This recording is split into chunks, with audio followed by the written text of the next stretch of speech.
जय श्री कृष्णा दोस्तों। हर हर महादेव। कैसे हैं आप सब? स्वस्थ और सुरक्षित होंगे। दोस्तों, आज मैं आपके साथ एक ऐसे विषय पर बात करने वाली हूँ, एक ऐसी ऐसी चर्चा करने वाली हूँ जो आप में से अधिकांश लोग कुछ हद तक जानते होंगे, लेकिन आप अनुसरण नहीं करते होंगे। कई बार होता यह है कि हम जानते सब कुछ हैं, लेकिन अनुसरण नहीं करते हैं, फॉलो नहीं करते हैं और उसका फायदा नहीं उठाते हैं। कई लोग हम में से बहुत अच्छे से सभी चीज़ों को जानते हैं। आप पूजन करते हैं, पाठ करते हैं या नहीं करते हैं, एक अलग विषय है। लेकिन जो आज मैं आपको इस वीडियो के माध्यम से बताने वाली हूँ, जिसे हम में से कई लोग हैं, 99% लोग ब्रह्म मुहूर्त को टाल कर उठते हैं। कोई भी व्यक्ति, बहुत कम व्यक्ति होंगे जो ब्रह्म मुहूर्त में उठता होगा। हम उठते कब हैं? 8 बजे, 9 बजे, 7:30 बजे। लेकिन वह समय हमारे उठने के लिए नहीं होता है। आप मेरे कहने पर किसी दिन, एक दिन ब्रह्म मुहूर्त में उठ के देखिए। ब्रह्म मुहूर्त का मतलब होता है ईश्वरीय समय। 4 से 6 बजे का, सुबह का 4 से 6 बजे का समय ईश्वरीय समय कहलाता है, ब्रह्म मुहूर्त कहलाता है। उस समय सारी ईश्वरी शक्ति, जितने भी देवी देवता होते हैं, आपके समक्ष उपस्थित होते हैं। ब्रह्म मुहूर्त में आप उठकर जो भी अपने मन में कामना करते हैं, जो भी विनती करते हैं, जो भी भगवान से बातें करते हैं, ईश्वर आपके समक्ष होके सभी बातें सुनते हैं, क्योंकि वह समय ही ब्रह्म मुहूर्त कहलाता है, ईश्वरीय समय कहलाता है। आप चाहे 9 बजे पूजन करते हैं, 8 बजे पूजन करते हैं, 10 बजे पूजन करते हैं, 1 घंटे करते हैं, 1.5 घंटे करते हैं, 2 घंटे करते हैं, वह समय आपके लिए महत्व नहीं रखता है। जब आप ब्रह्म मुहूर्त में यदि 10 मिनट भी भगवान का नाम जाप कर लेते हैं, आप यह भी जरूरी नहीं है कि आप भगवान के मंदिर में ही बैठें, बिल्कुल नहीं। आप जहाँ बैठे हैं, जिस स्थान पर, सबसे पहले आप ब्रह्म मुहूर्त में एक बार उठ के देखिए। इतना सुंदर समय होता है, वो लगता है कि हाँ, हम कोई अलग युग में आ गए हैं।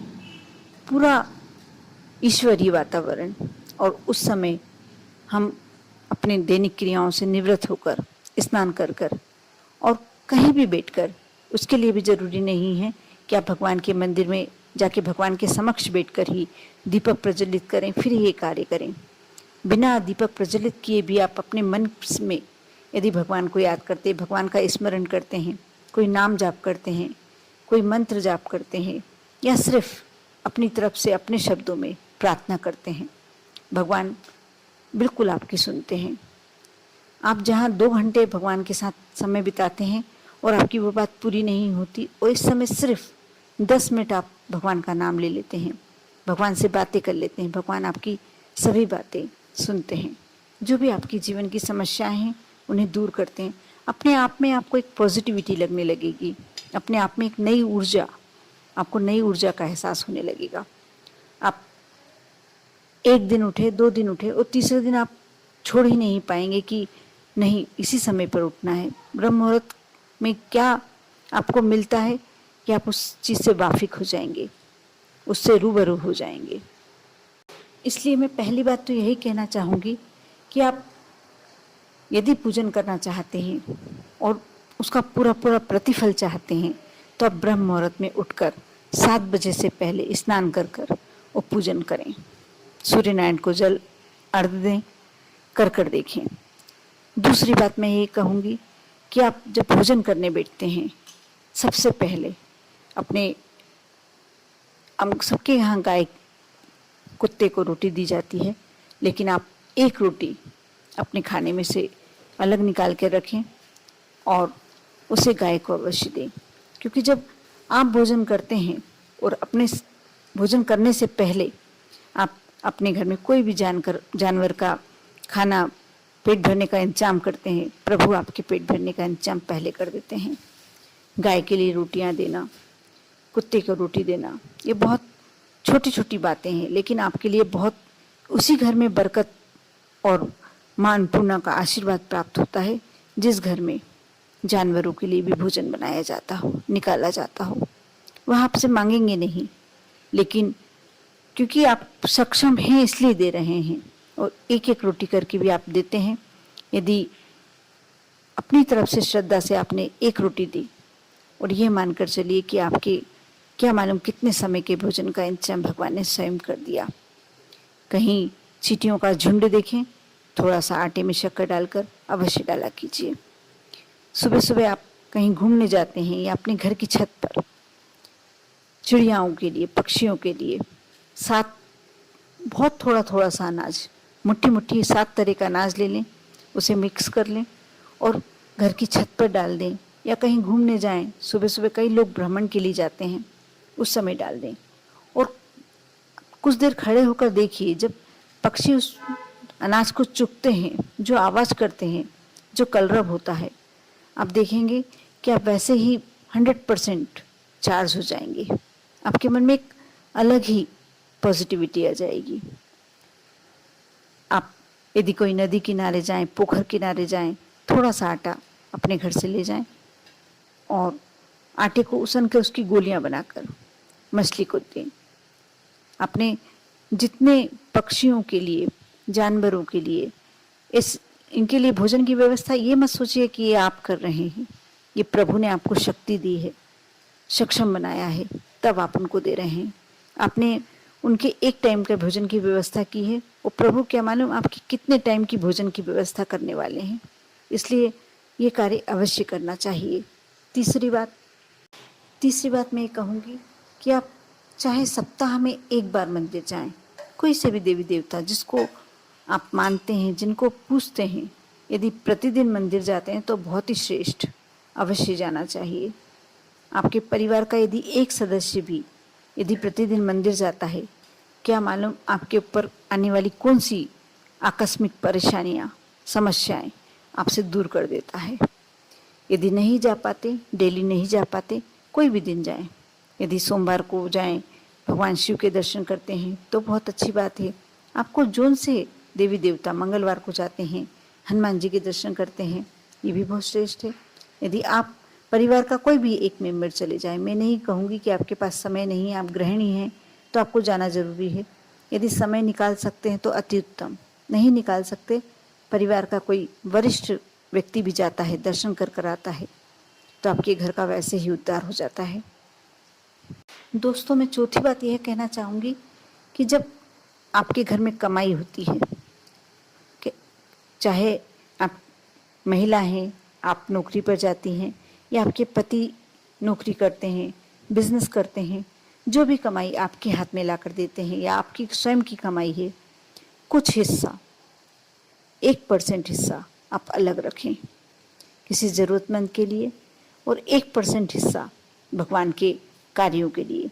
अब वो कुछ भी कर सकते हैं, मंदिर में चढ़ा सकते हैं, किसी यदि गरीब ब्राह्मण की कन्या की शादी, किसी गरीब बच्चे की शादी, विवाह हो रहा है कन्या का, उसमें दे सकते हैं। आप ये नियम बना लें, 2 अलग अलग डिब्बे बना लें, और उसमें एक को किसी ज़रूरतमंद को भोजन की आवश्यकता है, उसके लिए अलग पैसा जोड़ें, भगवान के नाम से अलग निकालें। ये आपकी बरकत का हिस्सा होता है। मैं फिर से यही कहना चाहूँगी, यहाँ आपने शायद 10 रुपये निकाल के रखे होंगे, वो क्या मालूम कितने जीरो बढ़कर आपको वापस मिलने वाले हैं। ये बिल्कुल 100% बात सच है। कैसा होता है, आप जब तक इसको आजमाएंगे नहीं, जब तक आप समझ ही नहीं सकते हैं। सिर्फ कुछ समय मेरे बोले अनुसार करके देखिए। जब आप सुबह उठते हैं और रसोई घर में खाना बनाने के लिए, चाय बनाने के लिए, दूध गर्म करने के लिए जो भी करते हैं, सबसे पहले उठ के सबसे पहला काम आपको करना चाहिए, जो आप जिस अग्नि से आप भोजन बनाते हैं उन्हें नमस्कार कर कर फिर आप गैस चालू करें, क्योंकि उसी से आपके दिन भर का भोजन का कार्य चलता है और बहुत ज़रूरी है। आप यदि सुबह उठकर गैस जलाकर या जिस पे भी आप खाना बनाते हैं, आप यदि हाथ जोड़कर धन्यवाद देते हैं कि आपके कारण हम सभी का भरण पोषण हो रहा है, पेट भरा रहा है, आपको बहुत बहुत धन्यवाद। इस तरीके से आप जब भी करते हैं तो आपके घर में बरकत होने लगती है और कोई भी परेशानी वाला काम आपके घर नहीं होता। एक बात मैं ये भी कहना चाहूँगी, यदि आप पुरुष हैं तो आप जो बिजनेस करते हैं, जिस स्थल पर आपने दुकान आपकी है, कारोबार है, आप उस स्थल पर जाते हैं, सबसे पहले उधर हाथ जोड़कर नमस्कार करना चाहिए, सिर झुकाकर पैर पड़ें और उसके बाद शटल उठाकर आप अंदर जाएं। ये छोटी छोटी सी बातें हैं, आपको ऐसा लगेगा कि इसमें क्या नया है, लेकिन जानते हुए भी जब आप इसे फॉलो नहीं करते हैं तो उसका आपको कोई प्रतिफल नहीं मिलता। आज मैं आपको यही बताने वाली हूँ, क्योंकि आज हुआ यही है। आज हमारे यहाँ कोई बाहर से दंपति आए थे और अपनी समस्या, वैसे मैं बहुत मिलती नहीं हूँ किसी से, लेकिन वो बहुत परेशानी में थे। उन्होंने कहा कि हम बहुत परेशानी में हैं, हम थोड़ा सा समय चाहते हैं। उन्होंने कहा हम बहुत 1.5-2 घंटे बैठकर पूजन करते हैं, मंदिर भी जाते हैं, सब कार्य करते हैं, उसके बाद भी हमारे घर से परेशानियां समाप्त ही नहीं हो रही। कभी बीमारी, कभी नौकरी छूट जाती है, पैसे की कमी, कुछ ना कुछ हमेशा चला करता है। और सबसे लास्ट समस्या उन्होंने बताई कि हमारे बच्चे बहुत उद्दंड हो गए हैं, हमारा बिल्कुल मान सम्मान नहीं देते, हमारी कोई केयर नहीं करते। ये सारी बातें सुनकर जब थोड़ी देर मैंने उन्हें सुन लिया, उसके बाद ये सब बातें बताई, उन्हें बोला बिल्कुल सही कह रहे हैं, क्योंकि आप पूजन तो करते हैं लेकिन देर से करते हैं। भगवान की पूजन का भी एक समय निर्धारित होना चाहिए। जैसे आपने आज करी है सुबह 7 बजे, तो कोशिश कीजिए कि उस समय के लगभग ही आप दूसरे दिन भी करें। प्रतिदिन जब भी यदि उसी समय पर आप पूजन करते हैं तो आपको उसका ज़्यादा प्रतिफल मिलता है, क्योंकि भगवान भी आपका इंतजार करते हैं। आपने कभी देखा होगा, आपने जिस समय पर गाय को यदि आपने अपने दरवाजे से रोटी दी है, गाय दूसरे दिन उसी समय, बिल्कुल उसी समय, ना उसके पास कोई समय देखने का यंत्र है, ना घड़ी है, ना कोई उसे बताने वाला है, फिर भी वह उसी समय आकर आपके द्वार पर फिर से खड़ी हो जाएगी। ऐसा क्यों? क्योंकि हम जिससे एक बार मिलते हैं और समय निर्धारित हो जाता है, भगवान भी आपका रास्ता देखते हैं, आपका इंतजार करते हैं कि मेरे भक्त कब मेरी से मिलने आएंगे, मुझे पुकारेंगे, मेरे से अपनी बातें करेंगे, अपनी समस्याओं को बताएंगे, अपनी खुशियाँ जाहिर करेंगे। इसलिए भगवान को इंतजार कराना कभी भी अच्छा नहीं होता। इस बात का विशेष ध्यान रखें कि एक समय निश्चित होना चाहिए जिस पर आप पूजन करते हैं। आपने आज 8 बजे कर दी, कल 10 बजे करी, परसों 12 बजे करी, तो आपकी वो पूजन का फल आपको नहीं मिल पाता। इस बात का विशेष ध्यान रखें। ये सारी बातों का आप ध्यान रखते हैं, विश्वास कर कर आप इन्हें मानते हैं, तो मानकर चलिए। इनमें से आपने 5 बातों में से आपने 3 बातें भी कर ली तो आपके जीवन में परिवर्तन अवश्य आएगा। दुख के बादल तो हम हट ही जाएंगे, समस्याएं दूर हो ही जाएंगी। कर देखिए, आप पर और आपके पूरे परिवार पर भोलेनाथ की कृपा हमेशा बनी रहे। ओम नमः शिवाय।